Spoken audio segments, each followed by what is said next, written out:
네, 반갑습니다. 조코피TV 조현일입니다. 자, 오늘은 골든스테이트 워리어스와 올랜도 매직의 경기 후토크를 한번 진행하도록 하겠습니다. 자, 골든스테이트는 홈 연전이었고요. 그리고 아직까지 5할 승률이 되지 않습니다. 자, 올랜도 매직은 한때 동부 컨퍼런스 2번 시드 2위까지 올랐습니다만 최근 들어서 약간은 행보가 더뎌지면서 순위 하락을 피하지 못했는데요. 자, 이 두 팀의 대결이 골든스테이트 홈인 체이스 센터에서 열렸습니다. 자, 골든스테이트 워리어스는 이 경기 전까지 32게임에서 무려 25번이나 클러치 타임을 맞이했습니다. 그 말인즉슨 접전 빈도가 상당히 높았다. 상대를 압도하는 힘도 떨어지지만 또 반대로 허무하게 물러나는 경우도 적었다는 걸 알 수가 있죠. 리그에서 가장 접전 빈도가 높은 팀 가운데 하나가 골든스테이트였습니다. 그리고 올랜도 매직은 원정 연전을 치르고 있는데요. 오늘 경기 전까지 수비 레이팅 2위 하지만 공격 레이팅은 23위. 상당히 젊은 팀이지만 저말 모슬리 감독이 이끄는 수비 농구가 제대로 빛을 구현하고 있다라고 정리할 수 있겠죠. 자, 그래서일까요? 전반까지는 워리어스의 속공 득점이 제로였습니다. 골든스테이트의 강점은 올 시즌 리바운드죠. 리바운드 전체 1위인데 수비 리바운드를 잡고 빠르게 상대 진영으로 넘어가서 올리는 속공 득점이 없었습니다. 그만큼 올랜도 매직의 트랜지션 수비가 상당히 좋았다고도 볼 수가 있겠는데요. 자, 올랜도에게 전반 공격 리바운드면 무려 11개나 밀렸습니다. 전반에 리바운드도 아니고 공격 리바운드가 11개 밀렸다는 거 굉장히 큰 수치죠. 반면 올랜도는 상대적으로 조금은 저조했던 야투 감각을 공격 리바운드인 세컨 기회 득점으로 잘 극복을 했습니다. 자, 스테픈 커리 12월 들어서 최악의 그런 한 달을 보냈었는데 전반까지는 3점이 딱 하나였어요. 자, 하지만 부진하지는 않았습니다. 지속적으로 인사이드를 계속 공략하면서 올랜도 매직의 약점, 마땅한 샷 블락하고 없다는 부분을 잘 공략을 했습니다. 물론 올랜도 매직의 전체 블락 자체는 5.6개로 상당히 높은 편이긴 합니다만 고갑 이타제를 제외하면 훌륭한 블락하고 없다는 그 부분을 잘 활용을 했던 스테픈 커리였죠. 자, 그러면서 전반까지 스테픈 커리가 양팀 통틀어서 최다 득점을 올렸습니다. 경기는 쭉 골든스테이트 워리어스의 우위로 흘러가다가 4쿼터 막판에 늘 그렇듯이 골든스테이트가 위기에 놓입니다. 스테픈 커리의 여러 가지 좀 턴오버성 플레이도 있었고 그리고 또 다른 선수들의 야투도 쉽게 터지지 않았습니다만 우여곡절 끝에 잘 극복을 했습니다. 자, 그러면서 골든스테이트는 20분 이상 뛴 선수들 모두 다 두 자리 득점을 올렸어요. 상당히 좀 득점 분포가 고르게 됐다는 걸 알 수가 있죠. 커리 의존도가 극심했던 이 시즌 초반에 비해서는 상당히 환경이 나아졌다고 볼 수가 있습니다. 자, 물론 오늘 스테픈 커리가 36점이나 올리긴 했습니다만 스테픈 커리의 득점이 지체됐을 때 아니면 스테픈 커리가 벤치에 있을 때 그 구간을 굉장히 잘 버티고 있다는 거죠. 그래서 오늘 7명의 선수가 두 자리 득점을 기록을 했습니다. 자, 하지만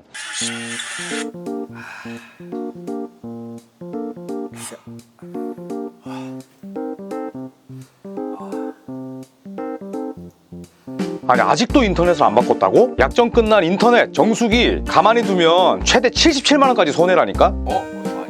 인터넷 가전 렌탈 대리점 아정당에 전화 한 통하면 77만원을 설치 당일 받을 수 있다고. 인터넷 바꾸고 받는 돈은 방통위 경품 고시제에 의해서 합법적인 지원금이니까 걱정할 필요 없고 알뜰폰도 쓰던 번호 그대로 개통 가능하니까 빨리 전화해봐. 정말? 여러분도 365일 밤 10시까지 상담 가능한 아정당에 꼭 전화해보세요. 지금 이 영상 보시고 아정당 18만 유튜브 구독만 하셔도 100만원 상당의 최신형 휴대폰 경품을 받으실 수 있으니까 구독하시고 꼭 경품도 노려보세요. 인터넷, 가전 렌탈, 알뜰폰은 아정당. 골든스테이트 워리어스의 승리와는 또 별개로 상당히 안타까운 소식도 있었죠. 바로 게리 페이튼 2세의 부상이었습니다. 게리 페이튼 2세가 왼쪽 햄스트링 염좌로 아웃이 됐는데 종아리를 다쳤다가 이제 햄스트링으로 올라오는, 어떻게 본다면 가장 좀 상상하기 싫은 시나리오예요.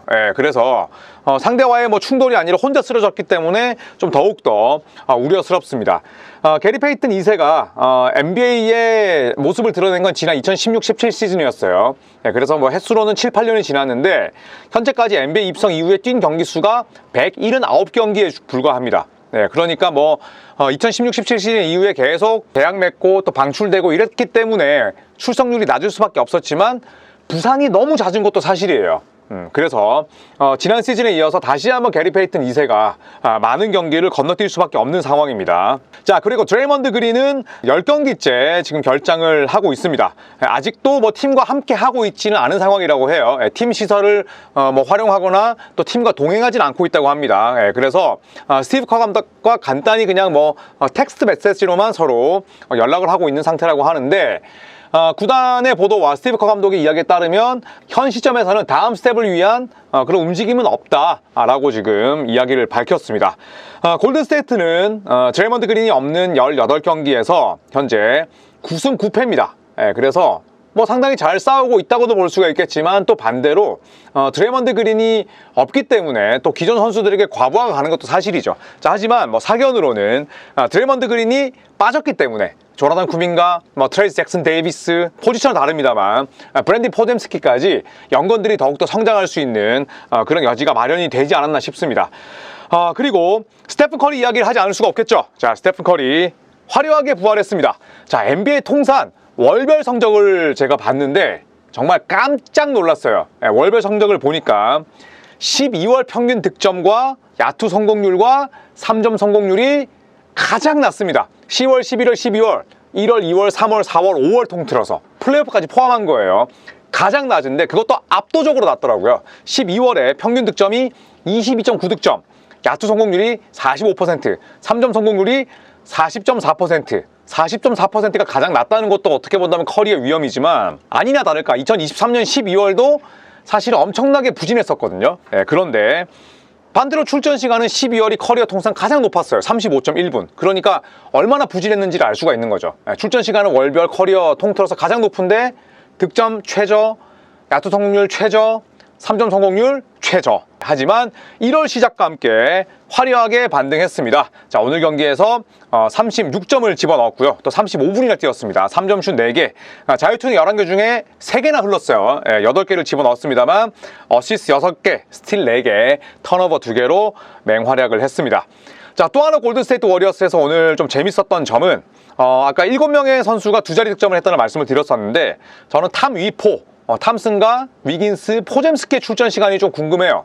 스티브 커 감독이 당분간은 CP3, 스테픈 커리, 클레이 탐슨, 트레이스 잭슨 데이비스, 조나단 쿠민과 이 5명을 베스트 5로 구성하겠다는 이야기를 했습니다. 즉 크리스 폴이 주전, 브랜디 포젬스키가 주전에서 벤치로 내려가는 그 변화를 단행한 셈인데, 저는 그래서 이 3명의 출전 시간이 가장 궁금하거든요.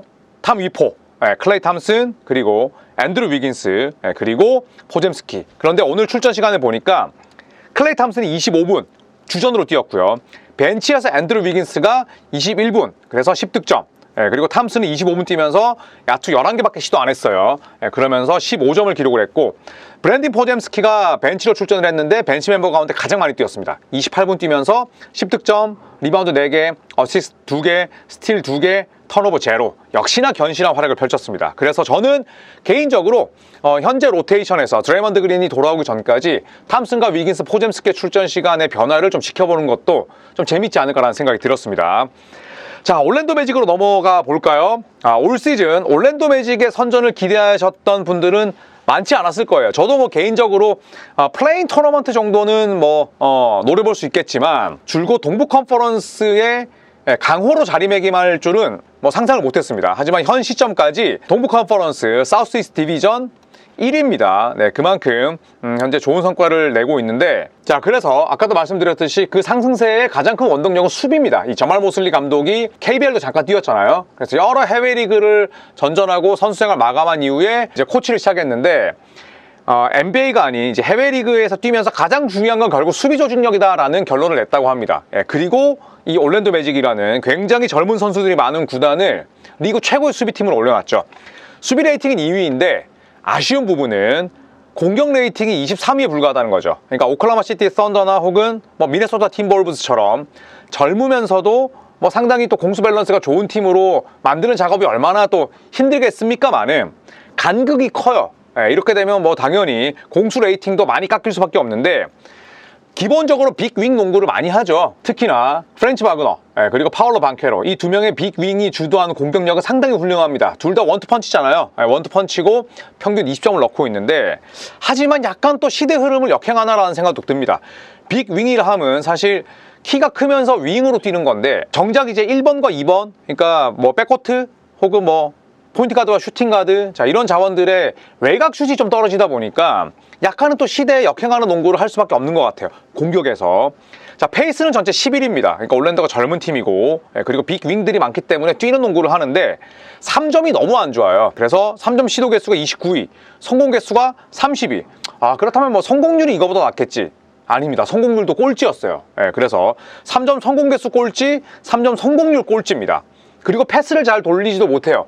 포인트 가드 포지션이 약하죠. 기본적으로 마켈 펄츠는 지금 거의 못 나오고 있고, 콜 앤서니는 사실상 뭐 2번이라고 볼 수가 있겠고, 또 제일런 석스나 혹은 뭐 게리 해리스도 플레이메이킹이 엄청나게 뛰어나다고 볼 수는 없고, 앤서니 블랙은 신인일 따름입니다. 그러다 보니까 어시스트 개수도 26위예요. 페이스가 11인데 어시스트 26이다.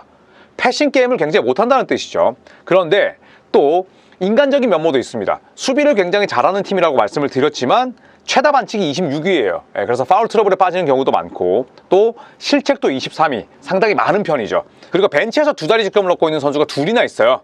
프렌치 바그너의 형이 모리츠 바그너와 아까 말씀드렸던 콜 앤서니. 그래서 벤치에서 몇 분을 뛰든 간에 우리가 딱 시즌 끝나고 성적표 봤을 때 두 자리 득점을 기록하고 있는 벤치 자원이 둘이나 있는 팀은 세컨 유닛이 절대 약하다고 볼 수가 없습니다.